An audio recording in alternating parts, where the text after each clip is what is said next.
Hola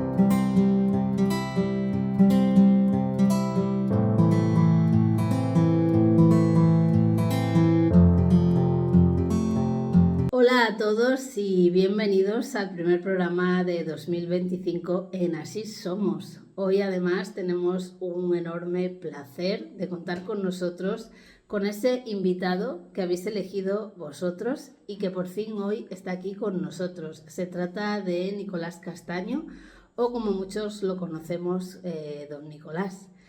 Es un codoserano nacido en San Vicente de Alcántara, gran partícipe de la vida de la codosera y que tiene, pues muchas cosas que contar. Antes de pasar a la entrevista, os quiero recordar que queremos conocer a todos esos codoseranos que por distintas circunstancias pues no viven día a día aquí en el pueblo. Estamos deseando veros y nos encantaría que nos mandarais un saludo al número de WhatsApp que os vamos a dejar en el cajetín de la descripción. Esperamos recibir esos vídeos para poder compartirlos en los próximos programas de Así Somos. Y dicho esto, vamos ya con la entrevista. Bienvenido a Así Somos, Nicolás, es un enorme placer. Además tienes el honor de haber sido elegido el primer invitado por el público. Y bueno, pues para nosotros desde luego es un gustazo estar hoy aquí contigo. Muchas gracias a vosotros y al público. Si quieres vamos a empezar por el principio. Cuando quieras. Y me encantaría saber un poco de dónde vienes. Pues vengo de San Vicente de Alcántara, siempre digo soy de San Vicente y vivo en la Codosera. Nací en una familia que componía mi padre, mi madre y mi hermana. Éramos 4 y la abuela que estaba con nosotros. Y entonces desde siempre tuve la idea de dedicarme a la enseñanza. Tenía una tía viviendo arriba que era profesora también allí y siempre traté de dedicarme a la enseñanza.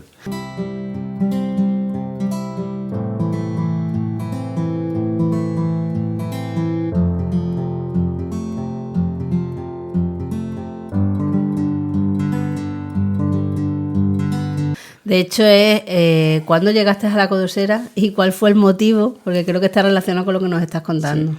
Llegué a la codosera en el año 69, es decir, que ahora, anteayer, hace 56 años Madre mía. Que pisé la codosera. El principio me lo dieron provisional y al año siguiente me tuve que ir al Alburquerque porque vino don Eugenio Carracedo y me cogió la plaza que yo tenía provisional.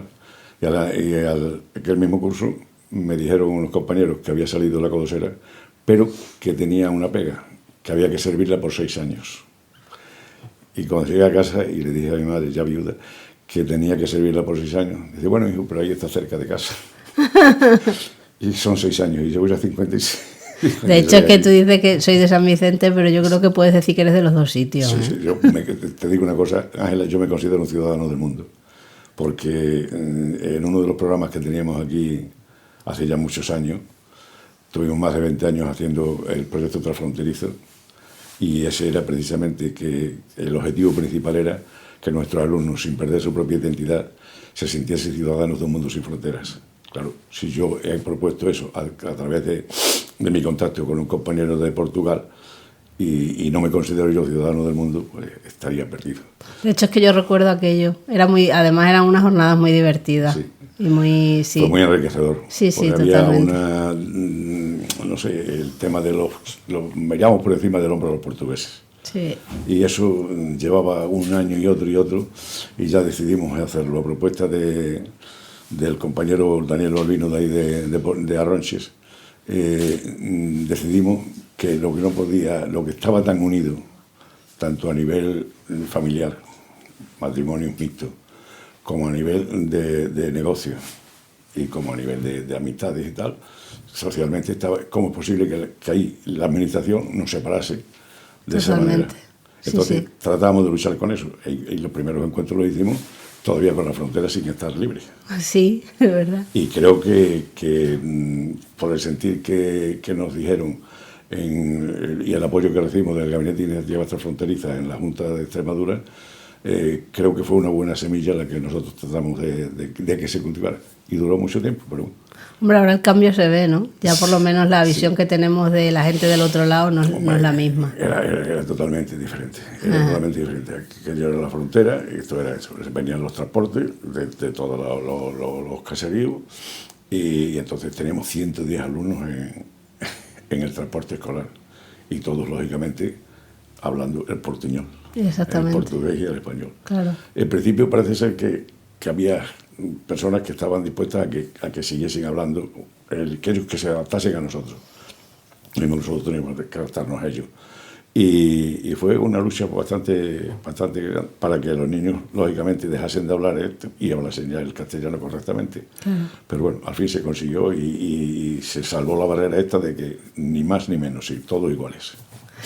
De hecho, me has contado que llegaste a La Codosera en el 69 y bueno, pues me encantaría saber cómo era el pueblo que tú te encontraste y cómo lo ves ahora, un poco ese cambio, ¿no? Bueno, pues el pueblo, como todos los pueblos de aquella época, yo me recibieron aquí con mucho cariño. Yo estuve ese curso aquí y tan pronto tuve la ocasión de meterme en el concurso, me lo cogí otra vez, a pesar de tener lo de los 6 años que tenía obligatorio que estar aquí, que entonces me parecieron un mundo. Pero sí, yo vi un pueblo que te acogía, que tenía una gran atracción por todo el forastero que llegaba, y yo me sentí como mi propia casa. Y de hecho estaba aquí toda la semana y me iba solamente los fines de semana a San Vicente, y algunos fines de semana me quedaba aquí también. Ya, claro, me imagino que luego sí. Cada vez te irías quedando cada vez pues más. Sí, hombre, hice muchos amigos y bueno, todavía los tengo, los que afortunadamente todavía vivimos de aquella época. Bueno, de hecho, yo te lo tengo que decir, para toda una generación en la que yo estoy incluida, siempre serás el director del colegio, ¿no? ¿Cómo fue ser director del colegio en aquellos años 80, 90? Sí. Fue difícil, sí, porque hubo una propuesta de la Inspección de Educación en la que decía que teníamos que mandar una terna, 3 profesores, a la dirección provincial, y entonces ellos designaban a dedo desde allí. Y me nombraron. Y me parece que era el año 85.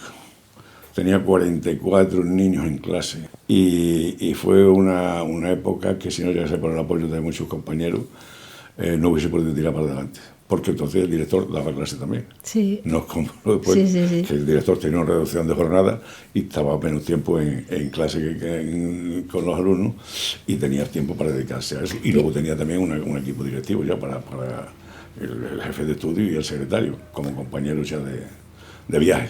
De hecho, había años que se dividían en 2 clases, ¿no? Sí. Pero había años que no. Yo recuerdo que había... Claro, depende del número de alumnos que hubiese, pues se podían formar 1 o 2 grupos. Y entonces había, por ejemplo, cuando estudiaba mi hija, pues unos estaban con Lupe, un quinto o un cuarto que estaba con Lupe, y otro estaba con don Juan Borrego. Sí, mi año también eran había, 2. Sí, que había, porque había una cantidad, estábamos en 300 y pico de alumnos en el colegio. Sí. Comparamos con ahora, pues fíjate. De hecho, ¿tú crees que ha cambiado mucho ese sistema educativo? Sabemos que sí. Pues sí, ha tenido nuestras formaciones, y yo creo que, y soy consciente de que el tiempo en que con todos los bien que tiene, pues no puede hacer la política y los políticos honestos y que están comprometidos con el pueblo. Pero cuando la política entró en las clases, yo creo que la educación salió por otra parte. Hubo ya una serie de circunstancias que han ido cambiando, y lo que antes, claro, estamos de acuerdo, los cambios son más antiguos, eran 10 años, 11 años se tardaba para un cambio. Luego después empezaron ya que cada equipo de gobierno que entraba cambiaba el sistema educativo. Sí. Y entonces, entre el propio profesor y el propio alumnado se creaba una situación bastante compleja. Nosotros tuvimos la suerte aquí de que fuimos los primeros, por ejemplo, que tuvimos calefacción en los colegios. Fuimos los primeros de las comarcas nuestras que tuvimos ordenadores.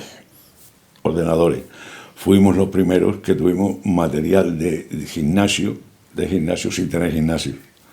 Y luego fuimos también los primeros, y de eso no me acuerdo, el primer transporte escolar que hubo en toda Extremadura fue el de la Rabaza, el de la Tojera al Marco, que lo tuvo Manolo, el número 1 de la provincia de Badajoz.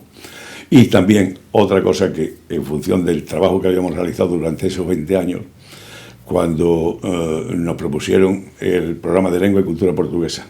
Fue el primer centro de la provincia de Badajoz, no de Cáceres, o sea, de Cáceres ya tenía uno en Extremadura, tenía ya uno en Cáceres.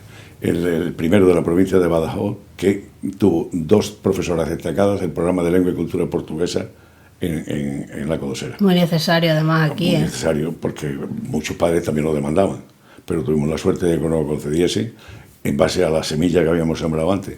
Y gracias a Dios me siento muy satisfecho de ese trabajo realizado, porque es de las cosas que nos llenó a todo el claustro y a toda la comunidad educativa, porque entonces ya no estábamos solamente el director y el jefe de estudio y el secretario, ya las elecciones cambiaron, los sistemas, tenían que votar a los padres, tenían que votar los profesores a través de los representantes en el claustro, y a partir de eso, si tú no tratas de unir toda esa serie de personas que tienen que intervenir en los programas del colegio, porque lógicamente los planes de estudio los teníamos dentro de lo que estaba ya ordenado por la ley, pero luego el propio centro tenía sus normas, y todas esas tenían que estar apoyadas por toda la comunidad educativa. Y me sentí muy apoyado en todo. De hecho, en tus años, corrígeme si me equivoco, pero me parece que también fue cuando nació el AMPA. Sí, la Asociación de Padres también se formó en aquella época. Eso, y entonces, lógicamente, el AMPA tiene un representante, y cuando llegaba la hora de elegir al equipo directivo, no al equipo directivo lo presentaba el candidato que iba para director, presentaba qué compañeros iba como jefe de estudio y de secretario. Y entonces, luego, el representante del ayuntamiento, los representantes de los profesores y los representantes de los padres son los que votaban luego el proyecto educativo que tú habías presentado para ese periodo de tiempo. De hecho, es que fíjate, me estoy acordando ahora que en aquellos años del AMPA primero fue cuando nació la banda también. Sí, también. Que fue una cosa muy destacada también en el mundo de la Codosera. Te digo yo, hombre, la Codosera es que, bueno, lo iba a decir después, pero que ha tenido unos ansias de seguir adelante, y a pesar de las dificultades que se pueden tener en los pueblos, porque lógicamente no son las épocas aquellas las mejor actuales, porque los presupuestos de los ayuntamientos que podían ayudar eran mínimos, y todos nos tenemos que buscar a través de algunas cosas, sorteos, rifas, etcétera, que pudiéramos algún dinero para llevar a cabo unas actividades. Eso fue, lógicamente, por la Asociación de Padres, pero también por el propio ayuntamiento, que ya tenían recursos para poder destinar, igual que tiene ahora. Sí, pero que recuerdo que el AMPA fue un agente ahí importante en que eso sucediera, vaya. Indudablemente. Nosotros, cada vez que celebramos la Semana de Extremadura, pues estaba invitado también para que actuasen. Luego había también grupos de teatro.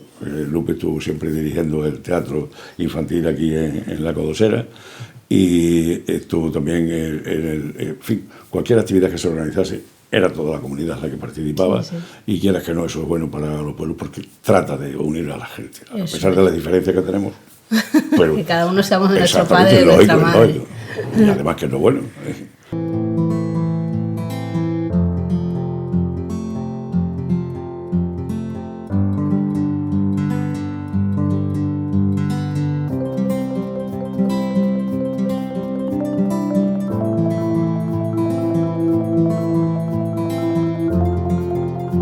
¿Te consideras una persona de vaso medio lleno, medio vacío? ¿Eres optimista? Te dije antes que la voluntad es el potencial dinámico que traduce en todo nuestro pensamiento.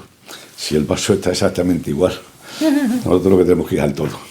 Y al todo mirando para adelante. ¿Y tú vas al todo? Siempre. Siempre.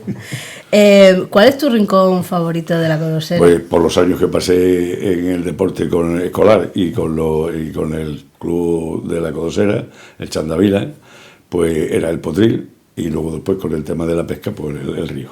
El río, sí. Nuestro río. Es donde he pasado más tiempo. De hecho, has hecho mención a 2 grupos en los que estuviste metido, ¿no? Siempre has estado como muy vinculado a las distintas actividades que han ido surgiendo de distintos grupos aquí en el pueblo, ¿no? ¿Cómo ves ahora este auge que tenemos actual de las asociaciones en el pueblo? Y me encantaría saber si todavía perteneces a alguna de ellas. Pues yo lo veo siempre positivo, porque en el momento que hay 3, 4 se reúnen y intercambian iniciativas, es positivo que salga alguna y, lógicamente, ya esos 3 o 4 se hace una semilla para otras cosas. Y siempre es positivo.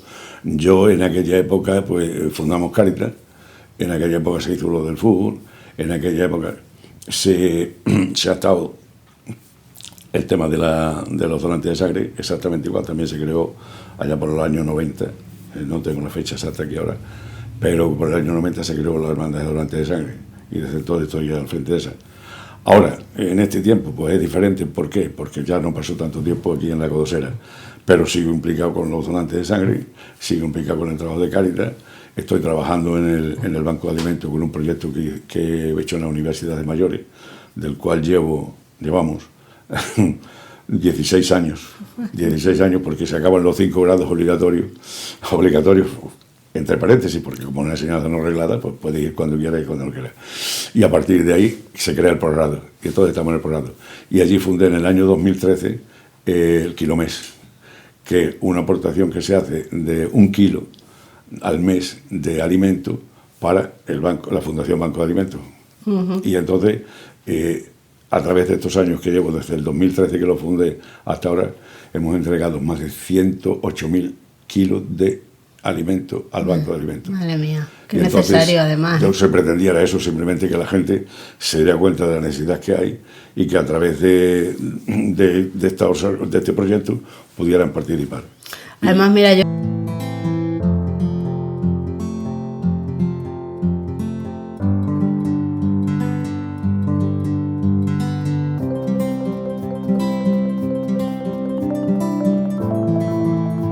Contándome lo que me estás contando, sí que me doy cuenta de que al final uno solo puede hacer una cosa, pero si 1 más 1 más 1, no somos, creo que todavía no hemos llegado al punto de saber que 1 más 1 más 1 siempre hace muchísimo más. Es lo que suma, indudablemente, porque nosotros en el proyecto decíamos, cuando yo fundé el proyecto de la universidad, que era no solamente los alumnos, sino sus familiares y amigos, y vas embarcando a la gente. Claro. Y había una forma distinta, que era que yo veía que kilomés significaba 1 kilo al mes, tú date cuenta, que no valía 1 litro de leche, por ejemplo, que puede ser 1 kilo, ¿qué precio tenía? Claro. Pues la gente iba con el kilo allí, y eso le daba visibilidad al proyecto.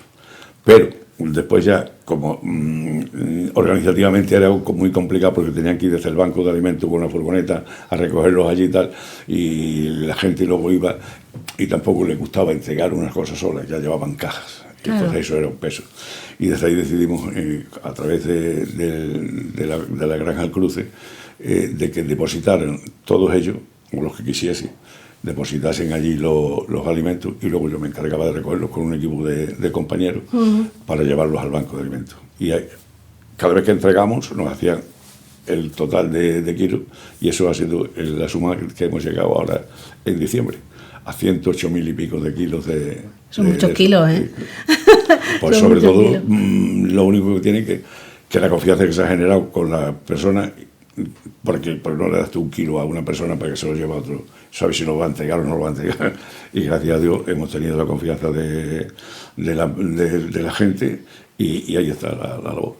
De hecho, me has comentado que fundasteis Cáritas en tu época. Me encantaría saber cómo fueron esos inicios pues, aquí. Bueno, como todo, pero vamos, que entonces teníamos una pequeña aportación. ¿Y qué pasa en los pueblos? La voz populi, cuando llega, no, pues que se la han dado a fulano. No. Había que tener el máximo secreto, el máximo sigilo, para que nadie se sintiese mal. Pues se estaba ayudando. O sea, se podía hacer de la mejor manera posible para que no fuese así. Había gente que llegaba y necesitaba, por un aprieto a final de mes, pues no pueden dejar X dinero. Pues se reunía la junta directiva, se daba el dinero, y cuando al mes o al siguiente o al otro, o lo iba pagando a cómodos plazos, nos estaban diciendo. ¿Qué decía la gente? Que fíjate que fulanito no le han dado nada. Si fulanito le han cedido eso, pero lo ha sí, era como una especie de préstamo. Exactamente, realmente. Una especie de préstamo con los pocos ingresos que teníamos. Claro, poco le podía prestar, pero siempre ayudabas.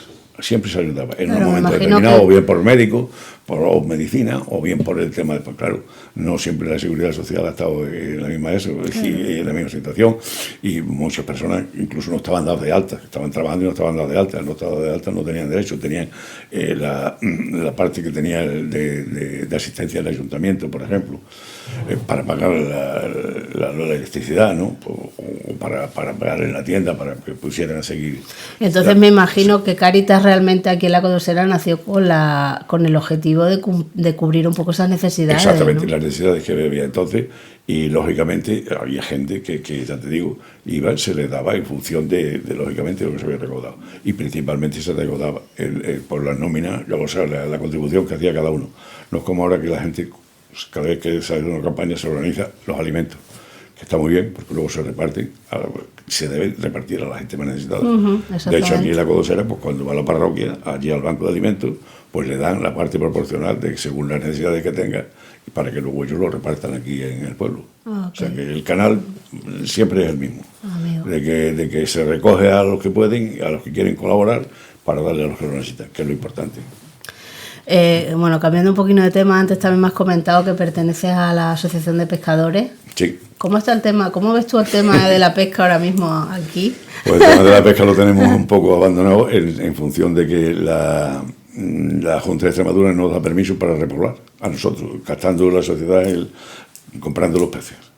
Y porque hay una especie endémica que dicen, que por cierto le dijimos el otro día al consejero, hace un mes y pico, que nos reunimos con él, el director, o sea, el presidente de la sociedad de Badajoz, que tienen un tramo del río Ébora desde Carrión hacia la frontera. Está el de Alburquerque, que tiene un tramo hasta que llegamos nosotros aquí aproximadamente a Valdescarga por ahí, y luego nosotros que estamos ya hasta el tramo. Somos 3 sociedades, pero solamente fuimos 2, el presidente de MOVA y yo, que iba en representación de aquí de la Codosera, porque aunque no tengo ningún cargo directivo, siempre me ha gustado apoyar, porque este hombre está muy interesado en el tema, y ha presentado una documentación con una cantidad de folios impresionantes, dando y explicando el por qué se puede echar aquí la trucha sin necesidad de molestar a las otras especies. Y nos ha prometido el consejero que sí, que iba a venir a verlo, y que si es posible, que este año nos daba permiso para hacer la trucha. Es un tema complicado, porque ahí se mete el tema de ADN, o ADN o cualquier otra asociación ecologista, que dicen que claro, que ese pre es endémico de aquí, tal cual, pero lo primero que hay que hacer es un censo para ver qué cantidad de peces de eso, que a lo mejor ni aparecen siquiera. Y entonces, con la pesca eléctrica que se hace, que no daña a la especie, se va a tratar de, en esos sitios que dicen que hay, de hacer un censo y luego presentarlo, claro, con un informe favorable de que no hay tantos peces, incluso en algunos sitios ha desaparecido. Claro. Y a ver si somos capaces de que nos consideren, porque no solamente para los pescadores, sino para el pueblo en general. ¿Os acordáis cuando saltaban la trucha? Era todo el tiempo, desde marzo, que empezamos, el 19 de marzo, hasta julio o junio o agosto, se estaba pescando y venía gente de todos los sí, además, o sea, era un evento de Badajoz, y era una fiesta también, un motivo de traer recursos al pueblo. Sí, hombre, y de dar a conocer también la Codosera por otras cosas diferentes. Hombre, ¿no? la Codosera, date cuenta que no solamente con las piscinas naturales, hay muchas cosas que lógicamente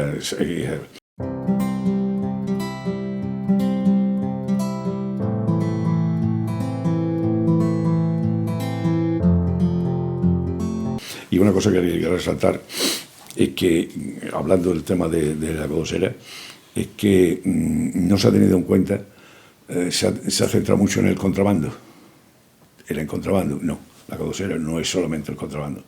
La Codosera es más, porque aquí hay gente, personas que han luchado toda la vida, se iban a las Asturias, se iban a Cantabria, a la Madera, trabajaban horrores y repercutían luego todo ese dinero en el pueblo. Algunos se llevaban a la familia, otros la dejaban aquí, pero cuando llegaban invertían en la Codosera y estaban creando las viviendas. La mayoría de las viviendas que se hicieron ahí, que entonces no eran viviendas sociales, las hacían ellos con sus propios trabajos. A esa gente no se les ha reconocido. Había mineros, hasta que acabaron las minas, había gente que salía en el mes de marzo y no volvían hasta octubre a Las Vegas. Otros iban a la aceituna. Esa gente también hay que reconocerle. Sí. La Codosera ha sido un pueblo siempre emprendedor. Y yo tengo los recursos, los estamos viendo en las vegas del Gébora, tan feraces y tan buenas que son. Algunas parcelas están ya que no se pero hay otras que ya antes era una economía de subsistencia. Desde arriba, desde la frontera hasta el pueblo, era una economía de subsistencia. Pero ahí estaba la gente y eso también hay que ponerlo en valor. Sí, estoy de acuerdo contigo. Hay que reconocerle a esa gente. Porque hablamos mucho del esfuerzo del contrabando, pero hay gente que no lo hacía y se esforzaban igual. O más. Y date cuenta, Ángela, el problema que, o sea, la gente que al ver que sus productos aquí no eran capaces de venderlos, ¿cuántos mercadillos no invaden gente de la Codosera y no se nombran los productos de la Codosera? Exactamente. Yo, que he recorrido toda Extremadura, porque he querido conocerla, antes de amarla, conocerla. Y sin embargo, me he dado cuenta que en muchos sitios ha llegado la Codosera. ¿Por qué? Por esos emprendedores, por esas personas que han salido y que se han arriesgado a montar su negocio, a tener su medio de vida y lógicamente crear puestos de trabajo. Exactamente. Eso había que reconocerlo también. Y es decir, no solamente que sí, cuidado, los contrabandistas hay que ver que fue una época que les sirvió para que digan, pero es que en aquella misma época había que recoger aceitunas, había que sacar corchos, y eso había gente que lo hacía también. Sí. Y a esa gente no se lo ha puesto en valor. Y yo creo que a todo el pueblo en sí, todos los que han trabajado y los que han formado, tanto a nivel de obrero como a nivel empresarial. Pues se han creado empresas que decimos, bueno, más arriba, más abajo, ahí están. Sí, exactamente. Ahí están. Y eso ha dado a conocer al pueblo en otros sitios. No, y que parte de todas esas cosas que nos están mencionando nos ha llegado hasta hoy. O sea, hoy somos lo que somos también gracias a esa gente. Si es que así, yo siempre que hayan centrado en una parte solo, no me ha gustado por eso.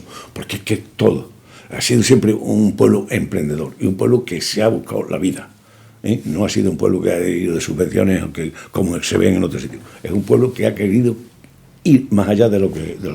Sí, además es muy necesario ver el cuadro entero, porque a veces nos fijamos en un detalle y nos estamos perdiendo. Exactamente. Lo que sucede es que hay veces que por alguna circunstancia u otra, a mí que eso es decir, pueblo contrabandista, pueblo de contrabandistas, pueblo de jornaleros, pueblo de gente que sacaba el corcho, pueblo de industriales, pueblo de mucha gente. Eso también hay que ver, porque están ahí y han creado esa riqueza aquí en el pueblo. Y han dado vida al pueblo. Exactamente. ¿Cuál es tu mayor gustazo codoserano? ¿Qué es eso que a ti te encanta hacer aquí en el pueblo? Bueno, pues simplemente el salir. Yo me encuentro en Badajoz y tengo grandes amigos. Tengo en la Universidad de Mayores también he tenido buena aceptación. He sido capaz de conseguir que la gente se una en muchas cosas. Y aquí yo voy por la calle y me gusta hablar con toda la gente. Me gusta hablar con toda la gente porque te sientes realizado. Y aparte que yo debo decir que aunque aparezco un tipo duro, soy muy sensible. Y ante esa sensibilidad me alegro del triunfo de la gente. No hay cosa que me guste que me digan, oye, pues fulanito o ventanito ha ganado esta posición, o ventanito tal, se ha colocado en este sitio, o ha creado esta empresa, o ha hecho esto, o ha hecho lo otro. Me encanta. De hecho, eso te iba a llevar a preguntar, ¿no? Una persona... me satisface eso y no tengo envidia, al revés. Igual que cuando la necesidad de esa otra persona, también soy capaz de establecer empatía y ponerme en su lugar. Y también me vibra un poco la cosa. De hecho, eso es lo que yo te iba ahora a preguntar, ¿no? Una persona que has estado, como si dijéramos, al frente pues de lo que nos estabas contando, ¿no? De Cáritas, de la fundación esta de los donantes de sangre y demás, ¿no? Me encantaría saber, porque creo que hay gente que todavía no se ha dado cuenta que eso reporta cosas también muy bonitas, ¿no? ¿Qué es lo que a ti te ha aportado el formar parte de todas esas cosas? Pues a mí la satisfacción personal es cómo te saluda la gente. Simplemente cuando te diriges a cualquier persona, cómo te saludan y cómo te aprecia, para mí es una satisfacción grandísima. Y sobre todo, ya te digo... Es que yo creo que es necesario que la gente sepa que ayudar da cosas más buenas, incluso que te den un dinero, ¿sabes? No tienes. Si tú das uno, a ti te dan 200. Eso es que 200. Creo que es necesario que la gente lo sepa. Tú das uno, pero a ti te dan 200. Eso es lo más que te puedes llevar aquí. Para allá nos vamos a ir con las manos vacías, ¿sabes? Exactamente. Y las manos vacías quiere decir que las has empleado para ayudar a los demás en la medida que has podido y para eso.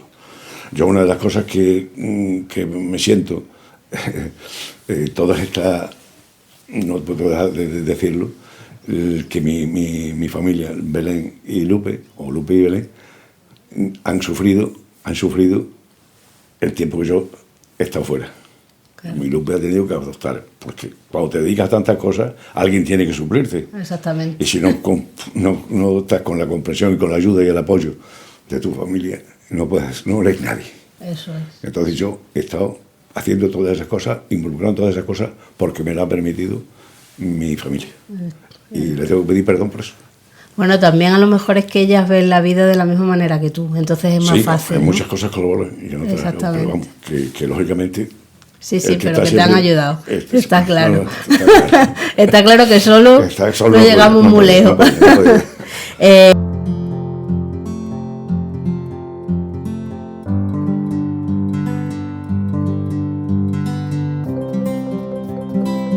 ¿Cómo ves actualmente el futuro de la Codosera? Pues yo lo veo bien. Hablábamos antes de las asociaciones y que se creen todas ese tipo de asociaciones es bueno. Y que la gente, cada vez que das cuenta, ahora y antes, se están organizando actividades que figura la Codosera y no se hacen del propio ayuntamiento ni de los políticos, nacen del pueblo, de las asociaciones. Este porque la moto, el otro porque los caballos, el otro por el fútbol, el otro por la... Eso ha generado que la Codosera esté en un palmito. Y eso aquí, dice, es que yo no tengo ningún bar ni ningún negocio porque para que venga de fuera, no te das cuenta que el que viene de fuera, si tú cualquier cosa que tengas aquí, la estás revalorizando.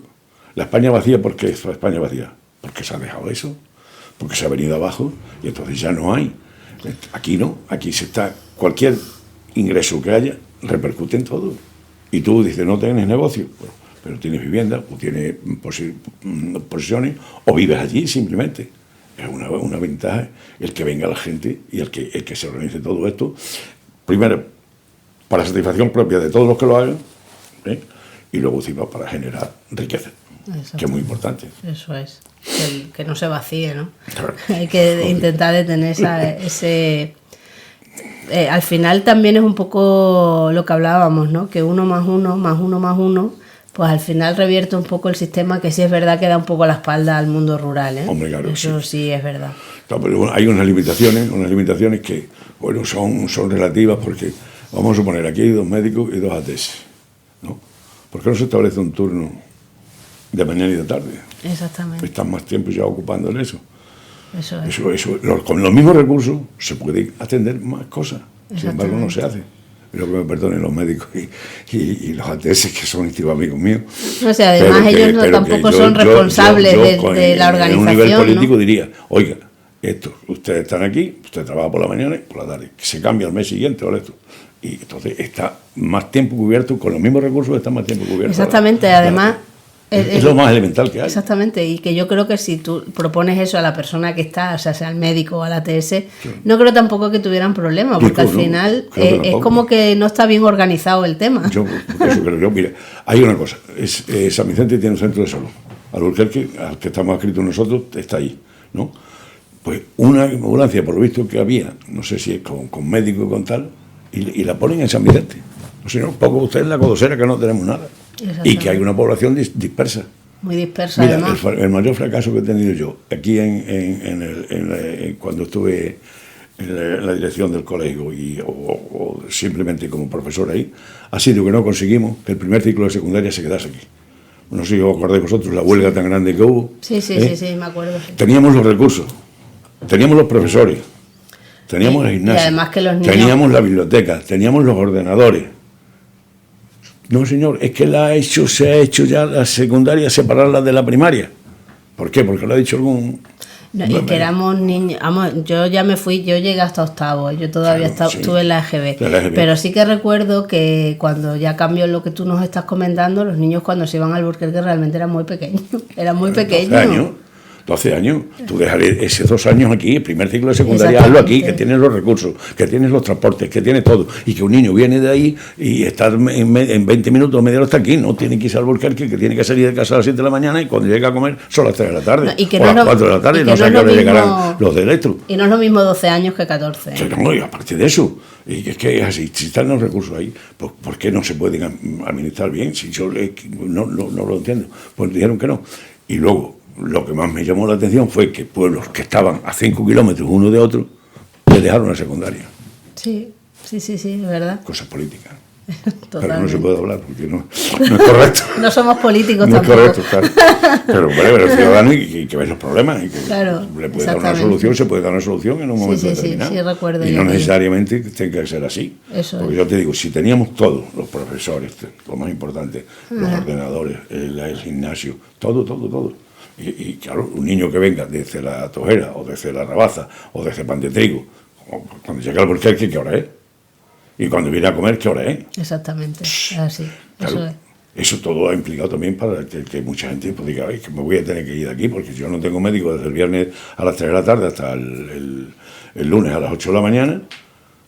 Exactamente. Que decía, me parece que ha sido Juanma o la única que estuve viendo el otro día. Claro, la gente se lo piensa. Sí, bueno, de hecho, Juanma, lo que comentabas que a nivel político él ya también se había quejado, ¿no? Claro, como... sí, lo que pasa es que, claro, sí, que es así. Estamos viendo que eres una persona muy activa, ¿no? Entonces, me encantaría saber, bueno, pues, ¿a qué dedicas tu tiempo ahora mismo? Ahora mismo, aquí en la Cosera simplemente tengo la parte de los donantes, que eso es cada 4 meses, y luego, pues, en Badajoz, pues ya te digo, tenemos el proyecto de Tiquelomé. Y luego tengo para conocer Extremadura, creamos un grupo de senderismo, porque había un senderista que era una gran persona, ha fallecido ya, que hizo, no sé si son 8 o 10 caminos de Santiago. Y nos dice un día, vamos a tratar, cuando estamos en los primeros cursos de aquí de la Universidad de Mayores, vamos a tratar de conocer Badajoz. Y nos llevaba a San Isidro, nos llevaba a la Pigriña, nos llevaba a este sitio, me llevaba al otro. Y un día me da por decirle, bueno, ¿y por qué no creéis que podemos conocer mejor Extremadura? Y entonces empezamos a salir. Y hemos corrido Extremadura de norte a sur. Encima caminando. Caminando. Que es más bonito. Los caminantes libres, que le puso un amigo que ha fallecido también hace ya poco tiempo, le puso caminantes libres, porque hubo un problema allí con la asociación que no pertenecemos a la asociación de alumnos de la Universidad de Mayores, y íbamos por libre. Y entonces íbamos de libre. Cogíamos un autobús, nos íbamos y primero íbamos a preparar la ruta. Íbamos a hablar con las autoridades, oye, tenéis protección civil, podéis darnos un pequeño piscolabis cuando agua o en fin, para un receso. Aquí hemos venido, y aquí en San Vicente, en Valencia, en Valverde de eso, en todo el norte de Cáceres, el sur de Badajoz, el este, hemos llegado hasta los pantanos, hemos estado todo. Y lo que nos daban, o que nos ofrecían, nosotros luego íbamos allí, oíamos, ¿cuánto vale el autobús? Tanto, ¿cuánto vale la comida? Tanto somos, tanto tocamos, y se acabó. Y no había más dinero, que allí no sobraba absolutamente nada. A partir de cierta época ya me cansé ya un poco de aquello, y porque no me gustaba la forma que había. Y aunque sigo, porque prácticamente esta de los caminantes lo creé yo, sigo participando, pero ya sin responsabilidad. Ya, que cada cual lo haga como quiera.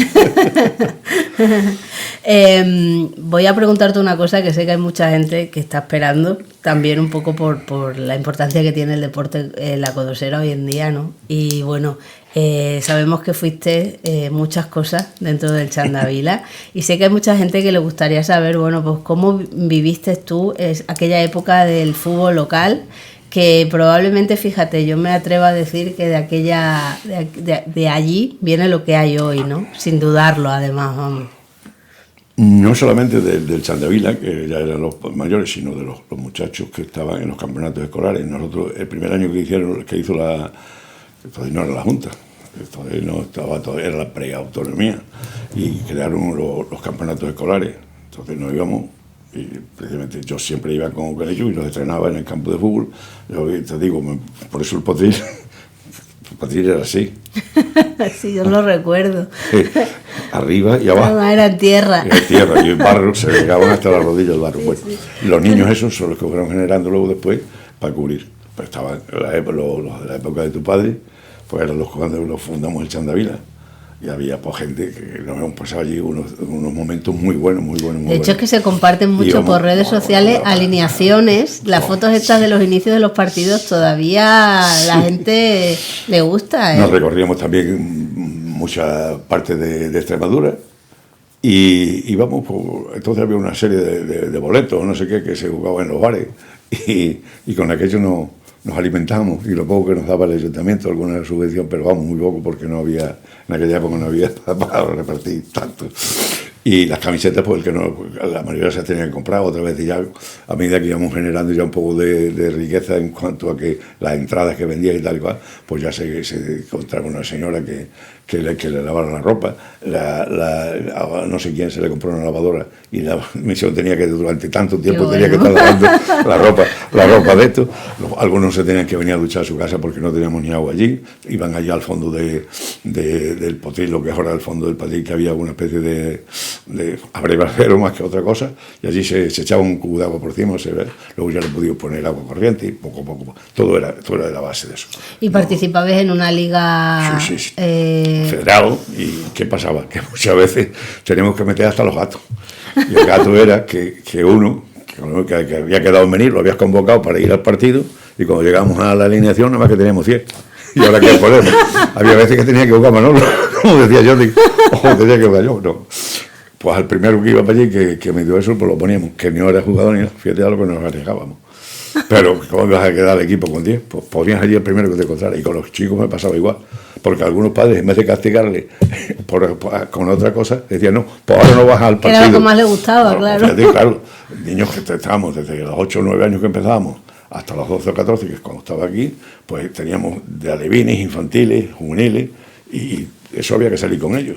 Y claro, había que estrenarlos ahí, y eso había que ir, y entonces estaba Nicolás, que era el que íbamos todos los días allí. De hecho, yo recuerdo que había varias categorías, incluso de cadetes, claro, infantiles, juveniles, en el colegio había equipos. Claro, ahí está la fotografía y eso, y todo. Y ya te digo, ese luego ha sido lo que ha sembrado ahora. Y yo cuando voy al pabellón, este año he ido un poco por el tema de la operación y tal, pero yo lo veo ahí, que hay los niños pequeñitos allí, digo, esto, déjalo. Y digo, ¿y por qué no tenéis? Y es que no hay niños aquí ya para poder formar un equipo, me decía Javi, el de Nazaret, Javi Caballero.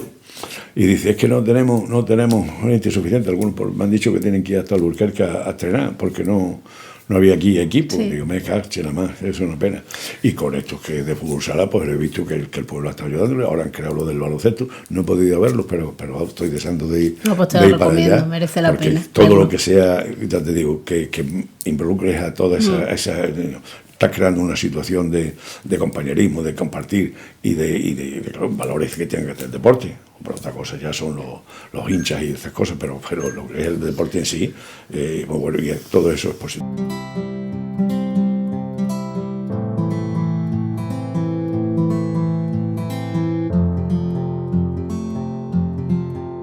Y cómo nos has contado un poco los problemas que teníais, ¿no? Que a veces no llegabais al número de la alineación, pero me gustaría saber cómo era y cómo iba el equipo en la liga. O sea, ¿os manteníais bien? Pues sí, bueno, nos manteníamos bien. Allí no había descenso, que estamos en la última categoría y no había descenso, entonces más abajo no podíamos llegar.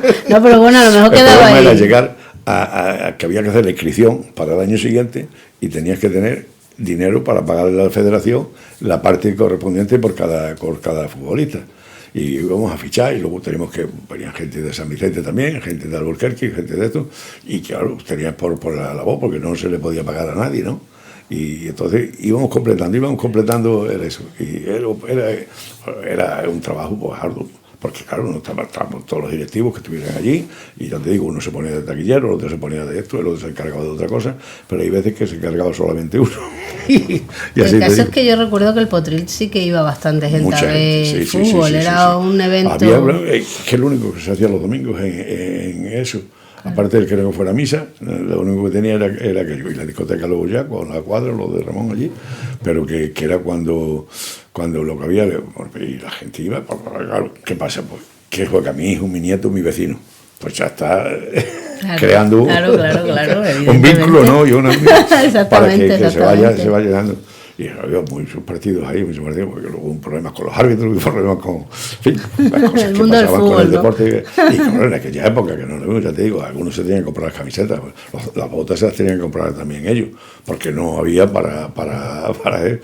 Esos fueron los heroicos de aquella época. Yo recuerdo por fotos que he visto, la alineación era una camiseta blanca. Sí, una camiseta blanca, porque aquello es que la mayoría de los directivos montarse al Madrid. Y entonces no podíamos poner. Amigo, ese es el. Había, no sé, me contaban, que si eso no lo viví, me contaban que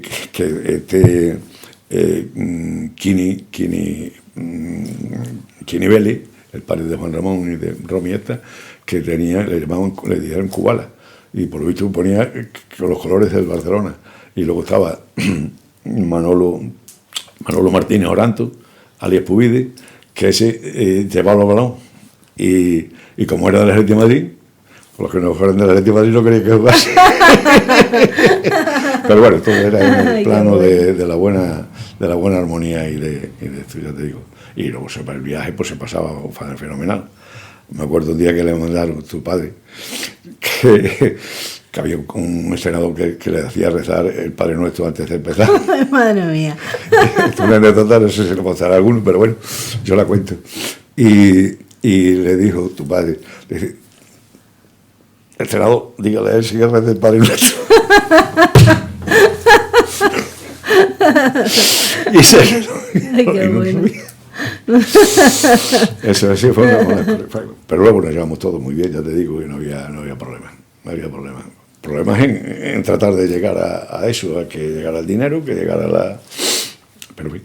De hecho, cuando estuviste de presidente, me imagino que tu objetivo sería el de cualquier presidente de un club aquí en La Codosera, que es mantenerlo con vida, ¿no? Sí, era, ya te digo, en el momento que estábamos ahí para ascender a otra categoría, no sé si ascendimos una vez a una categoría superior, y allí sí había descenso.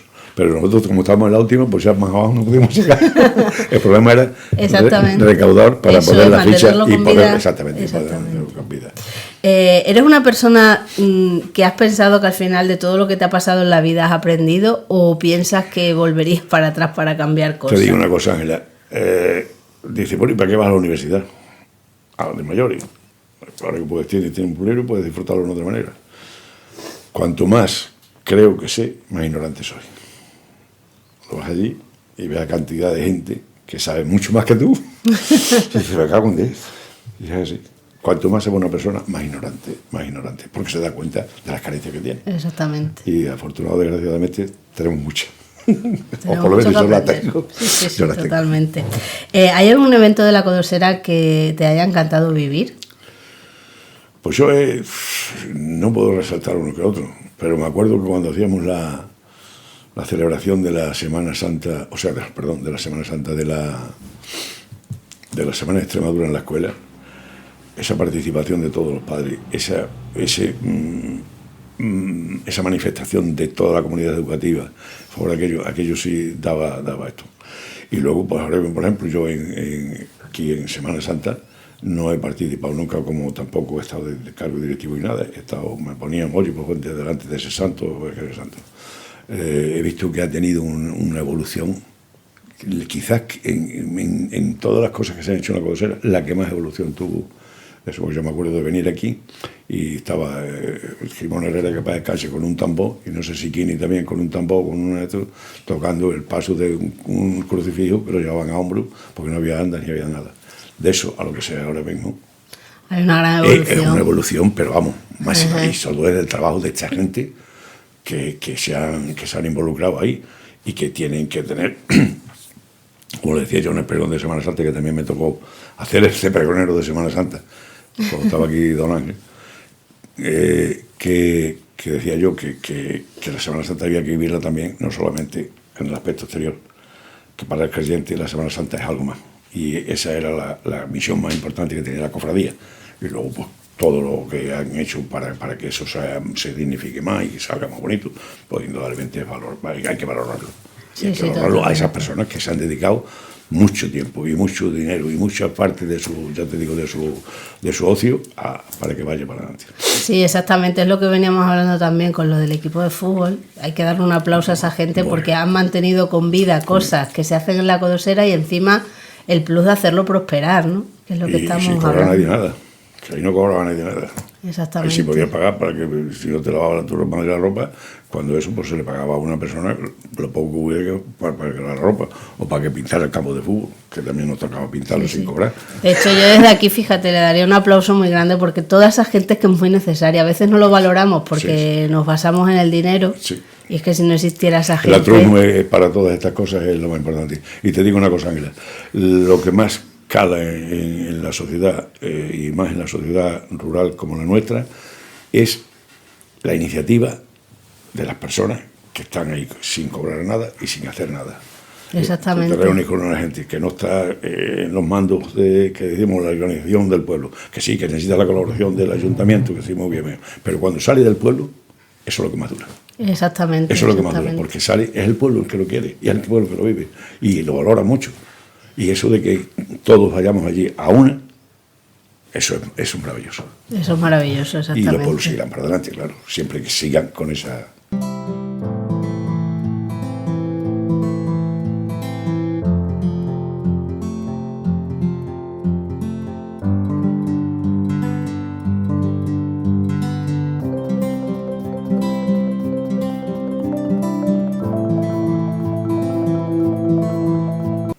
Sí, porque además es que yo creo que es muy necesario que nos atrevamos también a alzar la voz y a decir, oye, pues yo quiero hacer esto.